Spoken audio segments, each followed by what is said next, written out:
What's up, everybody? Welcome to another episode of the He Said, She Said Sports Talk Podcast. It is August 4th, 2025. We are your hosts. I am Big Red along with Tony. What's good, Tony? How are you? I'm good.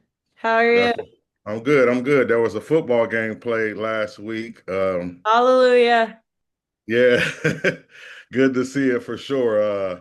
Obviously, it's not a game of very importance, but Hall of Fame game was played. The Chargers, LA Chargers versus Detroit Lions. Chargers won the game 34-7. Nothing much to really take from the game. I mean, a lot of the backups played. A lot of people were trying to talk about Trey Lance, but I mean, he looked the best he's ever looked for Yeah. sure in the game. So that's good to see progression.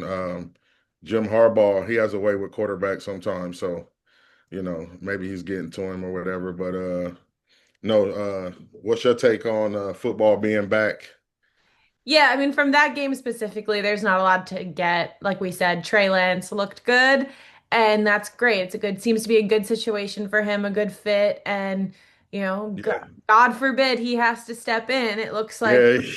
could at least handle his. Chargers fans ain't ready for that. So I mean, it's never what you want, but it seems like that's a good build situation for him, and you know. Maybe there's opportunities for him if he continues to progress. I've seen some hypercritical people be on Detroit about their backups maybe not being good enough. Good enough. Yeah, I just think in the first preseason game, you can't take any of that yeah, from it. yeah. I Football don't being think so back either. though, hell yes. So Yeah, it happy was. to have football back. It was nice. I tuned in for about a quarter of it, a little bit in the first and second quarter, kind of combo, but um, I didn't watch the whole thing, that's for sure. But it was nice to have football on my screen again. Yeah, no, definitely. I'm same here. I didn't watch much either. I definitely checked in on it. I did. I ain't gonna lie. I did want to see Trey Lance. Yeah, I was That's interested. really why I tuned into it, just to see what he would, how he would look or progress. He was a third overall pick in the draft, so trying to see where his career is headed. But nah, I didn't do much watching of it as well. I did want to give a shout out to the Hall of Famers that were inducted in the class of 2025. Sterling Sharp, Jared Allen, no, yeah, Jared Allen, Eric Allen, and Antonio Gates.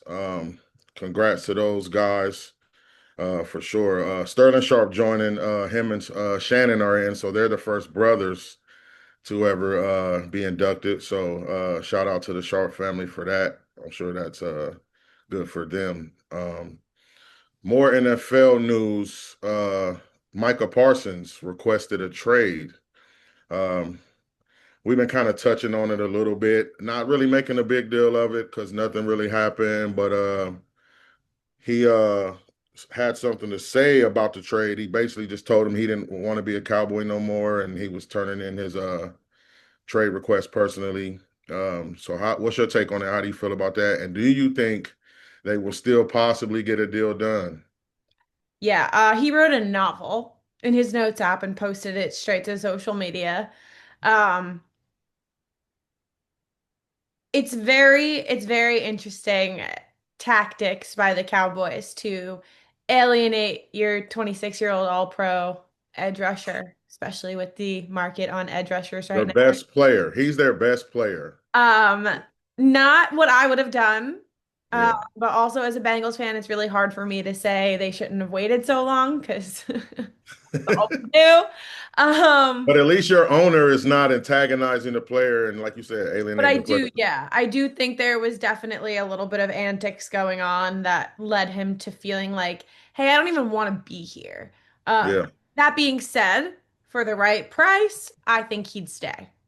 And as we know, Jerry Jones is willing to dole out the right price about 3 or 4 weeks too late.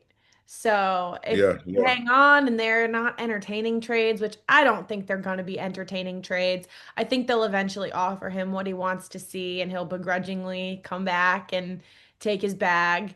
Um, which is not really what I want to see. I almost want to see him go somewhere else right now. uh, just because. Uh-huh. But yeah, I mean, like, why would you alienate your best player and at 26 years old to the Hmm. point where he's willing to go on social media and say, I don't want to be a Want Cowboy. to play, yeah. Yeah. His specific quote is right here. It says, "Thank you, Dallas. I no longer want to play for the Dallas Cowboys. My trade request has been submitted to Stephen Jones personally." Yeah. So, I mean, I mean, that's look, right, we right. saw it with Miles Garrett a few months ago, right? He Yeah, wanted to be traded. He had that whole big post where he talked about having always wanted to go straight from Cleveland to Canton, but he can't do it anymore. And then all of a sudden, the yeah. right price appeared, and it was good. He was back in. So, And Dallas is known too for signing people late. Like they literally gave Dak his contract the night before mm, game one. yep. So, I mean, this is not new from Jerry Jones for sure. I'm not gonna lie, I was actually shocked he came this frank with the trade request. I I mean I understand why because like we talked on the previous shows, Jerry Jones taking shots basically at his players. That's really not a good way to go about things, and relationships kind of matter in these situations. Obviously the money matters as well, but relationships definitely take place when it comes to that. You're going to be playing for these guys, and you're supposed to be a team. So but no, I kind of want to see him go somewhere else too. I think some teams are definitely going to try to put some offers together. There's not too many teams that, have that draft capital or salary cap to kind of do that, but there's probably a few. My team being one of them. There's a few. Um, the one that scares me more, I'm ignoring the Eagles comment. The one Yeah, that yeah, yeah. I know, I know. is Terry McLaurin. I mean, I'm just saying it is, and he's from PA, so Oh, he might as well no, come back home. no, no, no, no. Yeah. Yeah. The trade request that scares me a little bit more is Terry McLaurin. Terry T Mac, yeah, and I've been rooting for them to sign him for weeks, and like I said, Terry's a dog; he deserves everything. And if you're the So Commanders, what are I'm not mad at him. you gonna do without him? Is I don't defense understand what the general hell the they wide are doing. receiver one? Because Mhm. you were a heavy playoff team. You made a deep playoff run, probably unexpected and probably earlier than Yeah, expected, a, a season ago. Why are yeah. you not getting this deal done? Doesn't make any sense. I don't understand it whatsoever. I don't understand what they're doing. Like you got your quarterback. Yeah. Terry McLaurin's played with a terrible list of quarterbacks and has produced every year. Now that you got your quarterback and you got your receiver one, you're not trying to resign your receiver, keep your receiver one there. It doesn't make any sense to me, especially since they are like in a small gap, I would say, of making a playoff run. It's a small window So with Terry because he is a veteran guy, and yeah. some of the pieces on that Commanders team are very veteran Yeah, pieces. he's 30 years old. He still has at least 4 or 5 years, in my Yeah, opinion. So give him yeah, a four or but 5 year deal of what he wants. He deserves it. Metcalf got his deal, and I can put up Metcalf's numbers versus McLaurin's, and they probably are similar if McLaurin's is not better. I don't know the exact numbers, but I'm pretty sure McLaurin's right there neck and neck with him. So he needs his money, man. I don't know what the Commanders are doing. They're definitely tripping for sure. yeah, I don't understand the philosophy on that one. It scares me a little bit. Because I expected the Commanders to be very good again, and without him, I don't know that they are even a playoff team. Yeah. I will say though, I do think they are trying to get a deal done because he is at camp. He's just Yeah. not uh playing or practicing. So hopefully they are trying to work on the deal. They need to be, in my opinion, but I would hate to see him leave that situation because he's been so good to that franchise. Mhm. But in other words of the NFL, though, Matthew Stafford has not been in camp at all due to a back injury. Um, he's got some dynamic pieces in his offense, as we should say. Devontae, Puka Nakua, Williams in the backfield. How do you feel about that being a concern for the Rams going into the season, is that should they be concerned or should they not be concerned? Is it not a worry? And he is 37, so That's what I was about to say. When you have a 37-year-old quarterback, every injury, and especially recurring injuries like a back, hmm. is a concern. It is. It just has to be. You're getting to that point in your career where any injury that is like that could be the beginning of a decline. Hmm. I don't necessarily think that's the case here, and at least not this season. But yeah, I mean, Devontae Adams left a Raiders team because Jimmy Garoppolo was throwing in a very dangerous way to him. Yeah, And yeah. we see him getting and catching passes from Jimmy Garoppolo again this year. So Hopefully not. Hopefully not. I know he doesn't want to see Jimmy in there for sure. I think they're past that. I think it was probably a little blip. I know that those guys they get along, so it's not a big deal. But the bigger thing, right, is you don't want to see Stafford start to see those recurring injuries like a back. Back Yeah, is one that's just like it's age, right? And yeah, it's hard to yeah. deny that it's probably anything but age at this point. Uh-huh. It's still camp. We're still early. I think as long as, he gets himself reset to start the season, I think they'll be fine. There may be a little bit of a learning curve if he misses too much of camp Hmm. because they do have some new pieces. But Yeah. I right now I'm not hitting like the concern button just yet, but Uh-huh. I'm hovering there. Like it's Yeah. I wouldn't say I would be hitting that button either. Now, if this was like during the season and they're like resting him, Mhm. and sitting him out, which I'm sure they probably will be sometimes, but if it was like something during the season, I'd be more concerned. Um, I do say he does need to get in there and kind of be able to throw around and gel with those guys, which I'm sure he'll get before the season starts. But he is up there in age. The Rams are supposed to be contending for the NFC, being one of the teams to compete with the Eagles.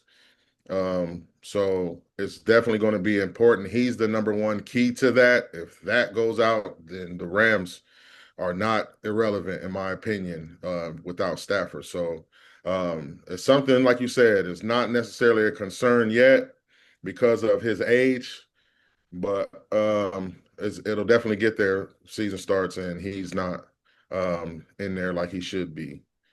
But yeah, we'll see. So For sure. good to get your take on that though. Let's talk some NBA. Couple deals done past week. Luka signed a deal, 3 year, $165 million max. Um, Makes him eligible for the Supermax in 2028. 5 year, $417 million max deal. He kind of celebrated his deal going to the Backstreet Boys concert. I don't know if you got to see that or not, but what was your take on that? And how do you feel about the Lakers getting Luka and the future with them and their relationship? Yeah, I mean, look, it's just them locking up the future, in my opinion. I think Mhm. it's what they want. It seems to be what Luca wants at this point. He seems happy about it. The Lakers seem to be in a good position.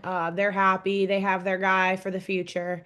And I'm not sure there's too much more to say about it. I don't know that I would celebrate at a Backstreet Boys concert. I might do something Yeah, yeah, that's more more fun, but you know, it could be that could be a fun time.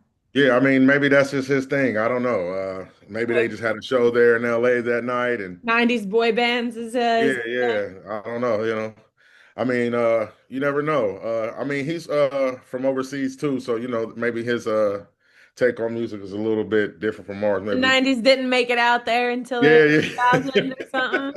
I guess. I mean, listen, everybody likes the Backstreet Boys. I get down to the Backstreet Boys. I'm not sure I would choose to go to the concert, I definitely wouldn't but choose to go to the Backstreet. I don't know But that no, I would pay to go to a Backstreet Boys concert. If I was invited, I mean, yeah, no, for hey, sure. If I was invited, for sure, definitely, I wouldn't pay for sure. Nothing against them, but that's not my cup of tea. But No, definitely for sure. No, congrats to Luka on this deal. He's setting himself up to get a lot more money. Obviously, he still has a lot to prove on the court. He has been getting in shape, looking good in the gym, better than he's ever looked, seems like. So, yeah, things are looking up as far as their relationship between Luka and the Lakers. So, shout out to him on his deal. De'Aaron Fox, guard for the Spurs, signed a deal as well, 4 years, $229 million with the Spurs. I like him. He's a good guard, lefty guy, but rangy, can shoot, drive, distribute. He's really a good guard. One of my questions for you on Tony's takes is, will the Spurs, with their roster now, be a playoff team next year? They did pick up oh boy Harper in the draft, Hmm. uh, Ron Harper Jr. too. I like him. So, and obviously Wemby is there. So, yes, Tony's takes. Do you think the Spurs are a playoff team? Yeah, I do. I mean, as long as Victor Wembanyama is healthy, I know there was the blood clot issues. Those are always really scary, but if he comes back and he's healthy, those additions, Mhm. like you said, Dylan Harper, they have a young, talented core, and that can really elevate a team, that youth. I like the draft picks, Alex Sarr as well. Yeah. So I'm optimistic about the chances of them being a playoff team. Uh, Hmm. Also, the Western Conference, there are some teams there that are a little bit weaker, Tough. so it does kind of help those chances. Mhm. I think they're not a championship contender just yet, but definitely a playoff team, in my opinion. Yeah, no, I agree with you on your take. I think the Spurs definitely could be a playoff team. It's still early. They can still definitely make more moves if they want to, but they have a young athletic team. Obviously, Wemby is the centerpiece. But no, I like their team, and I want to see them. I want to see Wemby in the playoffs. He hasn't played in the playoffs yet. I want to see him in the playoffs. So, and I think they can definitely. Yeah, So. I mean, we seem to be trending in the direction of young, talented cores of teams being, like we just saw with OKC, being like that driving force, that youthful Mhm. energy, and then kind of that smaller market team just blowing Yeah, up with that young yeah. with that youth. Uh-huh. Exactly what we saw in OKC. I don't see why why the Spurs can't be the same way. Yeah, no, definitely. Spurs definitely a small market, but they're no stranger to success or being champions for sure. Tim Duncan era says a lot about that for sure. Greg Popovich era, definitely. They're all gone now, so it's a new era for the Spurs, and like I said, hopefully they can continue, the success that the past gave them and started. So definitely. Agree with you on your take. Let's talk some WNBA though. The Lynx and the Aces played a game last week, which was kind of a game we didn't expect to see from those two teams. We thought it was going to be a lot more competitive. The final score was 111 to 58, the largest road win in WNBA history for the Lynx over the Aces. Um, did you check out any of that? And also, Naphessa Collier got injured in that game. What's your take on her and the Lynx future without her, probably for the next couple weeks? Yeah, so Fee, it looks like Naphessa Collier is out for at least 2 weeks with that ankle injury. Hmm. I did watch that game. Um, we've seen a couple big wins like that this season. It was just one of those, I think. And Yeah, yeah, um, I was way more concerned about Fee and what's going on definitely. there. I think that the Lynx are a talented enough team that they can hold their own while she's out. Um, to me, I'm hoping that this doesn't affect my Naphessa Collier MVP season. Same. She's definitely still But MVP, in I, my opinion. I think that this is an injury that you can come back from. I hope she takes the time she needs and that the Lynx are able to continue to hold on without her. That's really where Yeah. we're at right now, is that kind of Hmm. day to day, making sure that she doesn't have to try to push herself to come back any earlier than necessary. If they're succeeding without her, I think that allows her a little bit of time to heal and to really make sure that she is 100% before coming back. That's an ideal Hmm. situation. There's a talented Lynx team. It's a deep, deep Lynx team. So I do think that that's a possibility for them to be able to, stay in that top contention of, you know. Yeah, no, definitely. I couldn't agree more. Naphessa Collier definitely still MVP in my opinion. Um, it's going to be tough without her for sure, but I think the Lynx can definitely still get some wins in while she's gone, and then like you said, she can take her time and make sure she's ready for a playoff run because really that's what's more important. Yeah. Um, but I think, in my opinion, she shouldn't even have been in the game during that time. It was the third quarter, mind you. They were up 92-49. Mhm. To me, the game was far out of reach. So, they were kind of questioning the coach whether or not, she should have been in. But, it is what it is. She's out for 2 weeks, but, Yeah, you never you hate to see. expect those injuries to happen, though. Yeah, people can sit here and criticize the coaching decisions, but like, so, Yeah, yeah. so freaking what? Like, That's what the media is going to do we too. They're going wouldn't to be criticize saying the that if decision. she didn't get injured. Get injured. Right? Yeah. So it's just bad luck. That's all. It's Yeah. not you're gonna your players are gonna play. And Yeah. that's always how you have to operate. You can't assume that just because you're up big that you're going to be taking your starters out. That's just not how the WNBA rolls. And for whatever reason, and Yeah, especially no, because how I again, agree with you on that. Because if this was the NBA, I would say the exact thing. The coaches should have took the players out. If this was LeBron, they would have been on the coach's ass. He should have took LeBron out a long time ago. They're up 30 points, whatever. But yeah, no, like not you how the said, WNBA WNBA, operates. me watching the WNBA is definitely a lot different how they do. The players definitely play. So it's just definitely freak accident how it happened. Obviously, it wasn't nothing intentional or anything. So we wish her the best of luck. Being out for 2 weeks and a quick recovery. Definitely, my opinion, still the MVP for sure. People have to understand, especially as more and more people get into WNBA, just how differently these two leagues operate. Like truthfully, the WNBA and I think it gets a bad rep because we've seen so much of that Caitlyn versus Angel and this person versus this one and rivalries, and that's great for storylines and viewership. But we saw it at All Star. We see it on Uh-huh. podcasts that these players are starting. Like we see it in the college age girls with doing the future is unrivaled. I mean, people that we think are enemies are hanging out off the court. And Courtney Williams, who's on the links, she said it best, and she said it on their podcast. Like for real, like they all stand by each other, and they're Uh-huh. all homies until they step on the court. Then you're the competition. And that's just Yeah.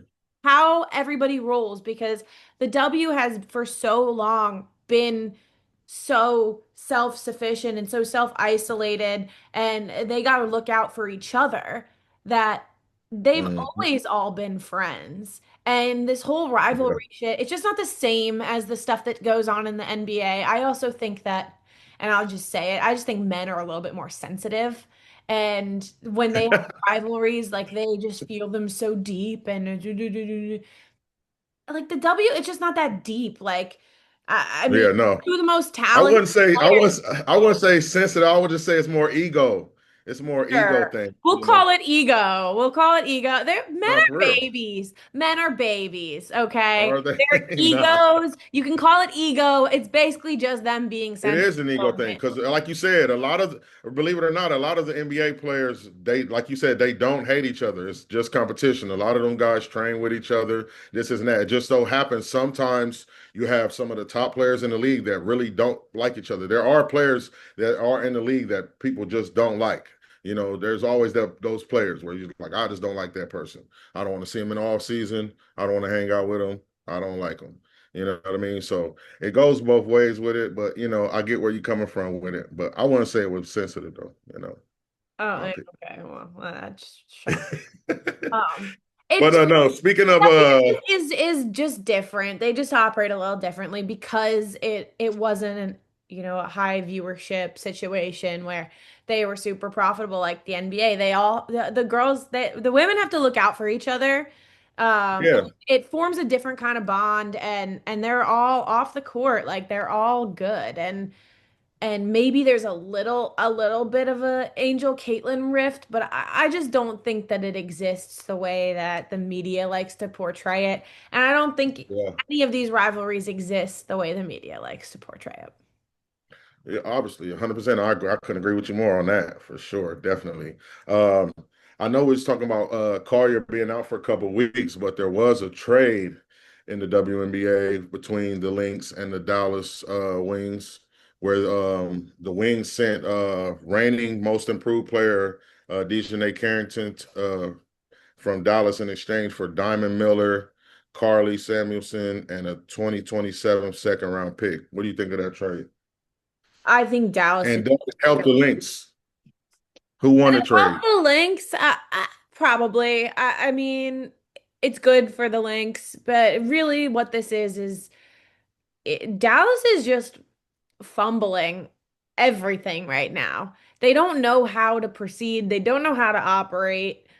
They thought Paige would be a messiah, which like you just can't be. I mean, like that was a team that wasn't performing well. You put a bunch of new pieces together, never Hmm. really got time to click. Everybody was there was injuries, there was this, there was that. So nothing ever fully clicked. And then you just start trading away people. Yeah. Uh, for what? I mean, that's not a lot of draft capital, No. realistically. Like Yeah. it's great and all, but and then, for players that like I don't know exactly what they're doing with these new players. One of them's hurt, so it's just like I don't even understand. I don't even understand that trade. That one kind of just shocked me a little bit. Um, Yeah. It seems like the only bright spot in Dallas right now is Page buckets. and everybody liked Dejanay in Dallas, so I just I don't know. I don't know. I don't know. I don't know what they're doing. It Yeah. seems like they're just fumbling at straws, like trying to make something work, bringing in people, sending away people, just seeing that if they could get something that clicks. But I mean, we talked about it preseason. I said that the team that Dallas had put together to start the season, that was, Hmm. in my opinion, could have been a playoff contending team. You had Nyla Smith, you had Dejanay Carrington, Paige, Arike, Maddie Segrist, then you Yeah. had Quinterly and Isaiah James coming off the bench. You had a Hmm. lot of really great pieces. It could have been a playoff team if it had all worked out. It didn't. Maddie Segrist hasn't seen the floor with her injury. DJ Yeah. out. You're just and then what? Paige was out a couple games. They just can't seem to put anything together that's making sense. And then they're pulling stunts like this and trades that don't make sense to me. Yeah. No. I mean, I feel you. I don't know what they're trying to do. Obviously, they need to figure it out because they need to get a better situation around Paige for sure. She's a cornerstone piece. She's going to be one of the faces of the league as well, for sure, as far as the future goes. So definitely want to see them get it figured out. I don't know if it's the management or, well, obviously it has something to do with management, but management, coaching decisions, whatever. But they need to get it figured out down there in Dallas, definitely for sure. But speaking of, let's talk college football. There was ESPN dropped their top 25 rankings um, earlier, and at the top of the rankings is Texas. I'll just give you a shoot through of the top 10. There's Texas, Ohio State 2, 3 Penn State, 4 Georgia, 5 Notre Dame, 6 Clemson, 7 Oregon, 8 Alabama, 9 LSU, 10 Miami. That's the top 10. But I don't know if you got to look at that list or not. What did you think of? Which it doesn't matter, obviously, with the whole playoff format, which we'll touch on here in a little bit. But what was your take on the preseason rankings? And who do you feel like there was somebody that was a little low or a little high? Um, I I don't know. I didn't feel like super anything about that. It kind of made sense. I didn't think there's anything like Out of pocket, yeah. out of pocket It where really doesn't. And again, like I said, it really doesn't matter with the playoff format, but you just like to see it, as far as preseason goes. But yeah, no, I mean, I really didn't see too much out of pocket either as far as the rankings go as myself. But with the rankings, Texas and Ohio State being 1 and 2, you will have a 1 and 2 matchup the first game of the yeah, year, yeah, which and is I going to think be the edge goes to Ohio State in that one to be totally fair, being their home game for them, right? yeah, it'll be here in Columbus, where I am currently now, and it will be rocking that weekend. Campus will be ridiculous. Parties will be everywhere, tailgating all that week. They do it pretty big out here for college football. Ohio State is the biggest team in the state, even though we have two pro teams. So yeah, it's going to be definitely looking forward to it for sure. Mm. Um, but yeah, no, as far as college football, there's obviously going to be a 12-team playoff this year, and what we're going to do now is predict our 12-team playoff. There has been some changes to the playoff rules. The top four teams, ranked teams, automatically get a bye. The top five conference champions automatically get a berth. So, how do you want to do this? Do you want to go just list them all back and forth? How do you want to do it? Yeah, I mean we can let's do I guess what we think. Yeah, however you want to do it. I don't know. All right. Going at me. Let's figure out. How Let's do you do it? do. What's the easiest way? All right. I'll just start with the top four. Who are your top four? And then we'll break it down the rest of the way. Top four. Um, I Well, think no, no, hold on. I'm sorry. Sorry. Don't answer that yet. Give me your top five conference champions first. Then we'll do top four. top five. So, because those are the top five conference champions are automatic bids. So I'll just name the conference. You name me a winner. Yeah. I know it's kind of on the fly, but yeah, no. So far as SEC, who do you have winning the SEC to get an automatic bids? I think the SEC is either going to be Texas or Georgia, right? Um, Mm-hmm. I'll say Texas. I'll get on the hype train. I'd love to Okay. see I'd love to see everybody be right about Arch Manning. I don't know that we actually have enough information to know that that's actually true, but I'd like to see Yeah. it be true because I'd love to see the mayhem of the Arch Manning sweepstakes if he pans out to be what everybody thinks he. Yeah. So, Uh-huh. I'll go Texas on that one. All right, cool. All right. Now let's go Big Ten next. Who do you have winning the Big Ten? Oh, are you not giving your win? Are you not giving yours? Come on. You got Okay, all right. Well, okay. I got you. I got you. All right, my SEC champion is LSU. I okay. got LSU winning the SEC. Garrett Nussmeier, them boys, they are loaded. They brought a veteran defense back. I think they're going to win the SEC and shock SEC. I wouldn't be shocked actually. They're right now like in my actual understanding of it, I have them sitting at like 3, but Hmm. if they put it all together, that is the most loaded team maybe that they've ever had. And that's Yeah, saying yeah, a lot because you know how I feel about yeah, 19 team. yeah. We're gonna touch on that later too, for sure, on a couple LSU teams. But no, for sure. All right, so we got LSU and Texas for our picks for the SEC. I'd rather Uh, you be right to be honest, but no, same. I'd rather me be right too. Big Ten, you already know who I'm going with. I'm going with my Buckeyes to win the Big Ten. yeah, I mean,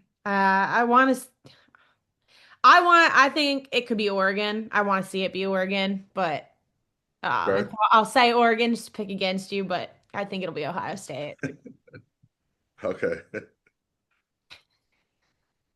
All right. Now let's go ACC conference, the Atlantic Coast. Who do you have winning there? I got Clemson winning. I have Clemson winning that. They should absolutely win that. I don't see why they wouldn't unless they do it to themselves. That's, Yeah. I think the ACC is Clemson's to lose.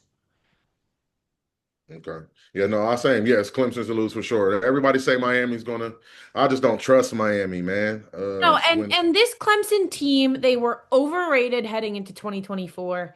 They're underrated heading into this season. I think Cade Klubnik much improved. definitely. They have a deep receiving core. They've got a Uh-huh. veteran offensive line. The Defense the is defensive fantastic. line is one of the best in the That's country. yes. Young linebacking core. Yeah, this is a team. I don't think that they win the ACC. I think this is a team that can go further. Yeah, no, definitely. They're definitely, my opinion, a national championship contender. I mean, just with that defensive alone, and you have Yeah. a veteran quarterback like Cade Klubnik, TJ Morris, some of those receivers out there, they're definitely a contender for the national championship. But as long as they take care of business, they should be fine. Clemson is kind of known to get upset by teams that they really shouldn't lose to. You know, Syracuse, one of those teams a few years. That was But that was amazing. That was one of my favorite days. Oh my yeah, God. no, I remember those games for That sure. was freaking sick. Yeah, yeah, no. I So was as there long as for they don't that. do that, Clemson, yeah, no, but as long as they don't do that, Clemson should be fine to win. It's theirs to lose, in my If they opinion. go 2-0 against the SEC, I don't see what the committee wouldn't like from them to give them that spot. Yeah, yeah, no, definitely. Let's go to the Big 12 conference. I have Kansas State winning that conference this year. I know there's a couple other good teams. You have Baylor, Texas Tech, Utah, Arizona State. But I like Kansas State. I like Avery Johnson at quarterback. He's got some time under his belt now to kind of ascend. I think this is the year for him to do that. Kansas State has a good coach. He always keeps a good defense, solid defense. So give me the Kansas State Wildcats to win the Big 12. For all the same reasons, that's what I got to. So I don't know. I mean, I think All right, K-State. Okay, so who are we missing? Big 12, ACC. Um, who are we missing? group of Okay, so who's your who's your power low your non-power five yeah, non-conference? group of five. Yeah. I'm going with Boise. Yeah, I mean, I like Boise. Um, just to differ from you, uh, Uh-huh. because I think there's another option here that could surprise us as well, and that's Tulane. Yeah. I think somebody, you know that somebody from the group of five is going to make this playoff. Yeah, definitely. And I think it'll either be our Mountain West champion, which should be Boise State, or this American Conference. So, I think Tulane has the best shot to win it on paper. Memphis is also very good, but I just think that they have a schedule that should be stylistically impressive to the committee. Um, Hmm. so I think as long as they do what they can do, I don't want to see home losses for them to like Duke or Northwestern. If they can beat those two teams in their home turf, I think that's very solid. If they lose any of those, I think then the committee maybe could lean the other way towards Boise if Yeah. everything it's supposed to do. So I Yeah. think it comes down Boise to has a that. pretty easy schedule. They don't have like an Oregon on there like they did last year. So yeah, no, pretty easy schedule for them. I think they'll be undefeated or a one-loss team that'll be based off their preseason rankings will move up and be considered in one of those playoff spots as far as a conference champion automatic bid goes. So we have five teams that we picked that are in. We'll just how we're going to do it. We'll just pick the rest from 6 to 12, who's in, and then we'll just pick our top four because the top four just is based off the rankings. So it doesn't matter who's the conference champion; it's based off the rankings. So Hmm. um, For number 6, who I got in the playoffs, I got Alabama in the playoffs this year. I think Caleb DeBoer and them boys are loaded, offensively and defensively. The quarterback is definitely going to be a key for them. Whoever wins that job, they say Ty Simpson's going to win it, but as long as they play well enough to keep Bama in the games, their defense and the weapons they have, Ryan Williams, I think they'll be fine. I think they're a playoff team. Mhm. Yeah, I have Bama in the playoffs as well. I also in the things that I've picked against you in, I have Ohio State getting in there. And what is the other that we differed on? The Big Ten. Yes, the Big Ten, Oregon. I think you had Yeah. Oregon. So I have Ohio State getting in there, and then I also have Texas, Georgia, and LSU getting in there also, all from the SEC. SEC. Okay, yeah. So my three SEC teams were LSU, Texas, and Bama. Those were I my. have Bama sneaking into I've got You four. got four. Okay, okay. Which it wouldn't be shocking. You know what I mean? It wouldn't be shocking. It wouldn't The surprise Big Ten or the SEC is going to get four teams, in my opinion. One of those two conferences will get four teams. exactly. Yeah. So I think the Okay. SEC just historically, the committee just likes them the best. Mm-hmm. No, I like you said, you had Oregon. I didn't have Oregon in none of my picks to win the conference, but I do have Oregon making the playoff. I also have Penn State making the playoff as well out of the Big Ten. Those are the three that I had out of the Big Ten, and I think Notre Dame makes the playoff. Yep, I agree. I got all of those guys in there as well. Ohio State, Oregon, Penn State, and then I do also have Notre Dame. Yeah. Okay, and then like I said, I was going to put Miami in the playoff, but I just don't trust them. So, like I said, I had Clemson in, and then Kansas State in, and Boise in. So that rounds out all my 12. Yeah, so I And mean then that I do have Miami in there. Um and then I have Kansas State, Tulane. So I don't know round, who you're missing from my list. Or who your replacement for Miami is in my list. Because I think we agreed on everything else. um, Get 12? is that 12? Hold on. I got LSU, Texas, Bama, Ohio State, Penn State, Oregon, Boise State, Clemson, Notre Dame, Kansas State. Who am I missing? You're missing one. Because I have everything you have and Miami. So who do you have as your 12? My 12th would be.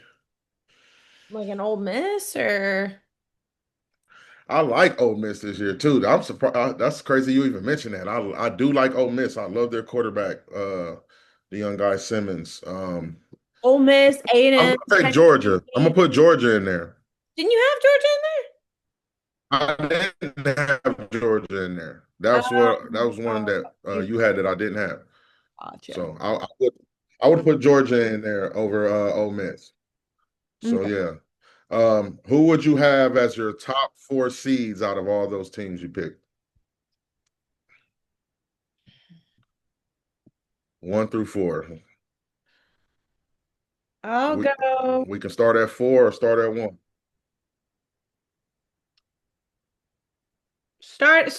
we'll start at 4. We'll start at 4. All right. 4. All right.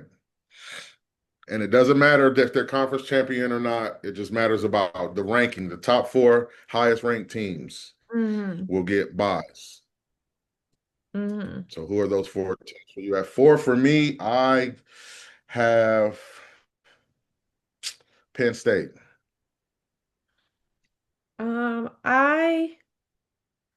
I don't have them winning the SEC, but I will go LSU. Yep, I got that's good. That's because I got LSU in my top 4 as well. But I have LSU. Well, I'm not going to name them yet, but they are in my top 4. But for 3, I have Clemson at 3. Hmm. My top 4. Uh, I I'm gonna put three. Yeah, yeah, Clemson. All right, that's cool. No, no, no. I'm gonna go Oregon there. Oregon at 3. Okay. So you got Oregon at 3. All right.